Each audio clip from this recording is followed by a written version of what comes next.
curiosity is not something that I usually hear people talk about. And whenever I said to people, curiosity is one of my values, people are like, what do you mean by that? And what I mean by it is that sense of, like really being curious about why things happen the way that they do and questioning them.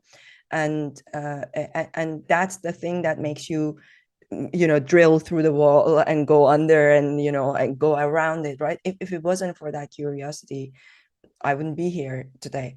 And I think it's so super important. In my book, I've written a book about the future of work and AI. And in the book, I talk about this concept of contextual creativity. And it's like different from the kind of creativity that you would get from ChatGPT. It's about deeply understanding the context of something. But the deeply understanding the context comes from a place of curiosity. It's not something that people tell you, it's something that you ask. So I'd love to hear your thoughts on how did that spirit of curiosity get you to where you are today? How did it impact you, or impact your journey? And why do you think it's important, like if you were talking to younger people thinking about coming into this space, whether starting a company, whether getting into fund managing, what is the thing about curiosity that made part of your journey and was part of your superpower? That was very well asked. That was beautiful. It's almost a little difficult to be creative in this day and age. I think we have so much information, it becomes so overwhelming. And especially with AI, right? It knows who you are with the recommendation engines, it knows what you like. And so I think people very often stray to what is popular with mass market, or they stay kind of in their lane of what they've looked at before. Like my Instagram, I can tell you, is dog videos, like climbing, people rock climbing and things of that nature. And that's really the only thing that I see. And if I look at someone else's algorithm, there's a whole world of content that exists.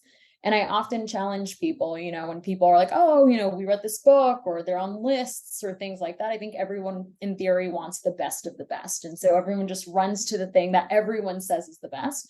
And that's scary because that means that you're creating a most hive mind, right? Everyone is reading the same books. You're all reading the same content. You're listening to the same podcasts. It's hard to think outside of the box when you're being told this is the right way to do things and everyone around you is saying the exact same thing. And so I think it's really important to, number one, like engage with people that you have never engaged with. I think travel is a privilege, but having and understanding how most of the world or different parts of the world live their lives, everything from their values to what they do, not going on tour groups, but just kind of exploring the city and seeing like who are the people that inhabit this country, what do they care about. In New York, even, it's such a big city, but sometimes if you hang out with just VCs or just tech people, you're all just talking kind of circularly. So then the question is, okay, what are other worlds that exist in New York, and how do I befriend people that are doing something completely different, and what does their world look like? And I think my desire in my life is to understand or attempt to understand the world as much as I can.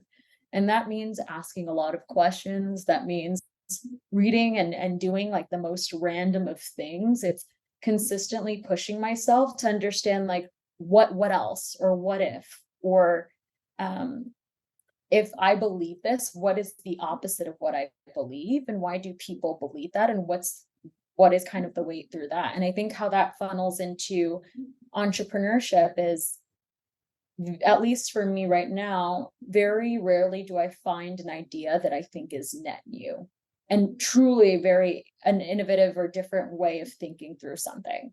And I think that is because there's so much tech news that everyone goes, oh, this seems like a good market, let me build. But you and like 20 other people think the same thing. It's like if you index on a different problem or think about things in a different way as a VC, that's the first thing that lights up our eyes and the things that gets us excited. And I think that curiosity and honestly, that curiosity just continues to ask and allows you to peel different layers of the onion versus just peeling one and saying like, this makes sense, I'm just going to build this. It's like, okay, but why? And that's what I like to go down the but why game. Is if I say something, I'm like, okay, but where does this come from, or why is this happening? And then continue to go down. There's a lot more, I think, substance in that, and a lot more, I think, creative answers for what that is. Yeah, I love that answer.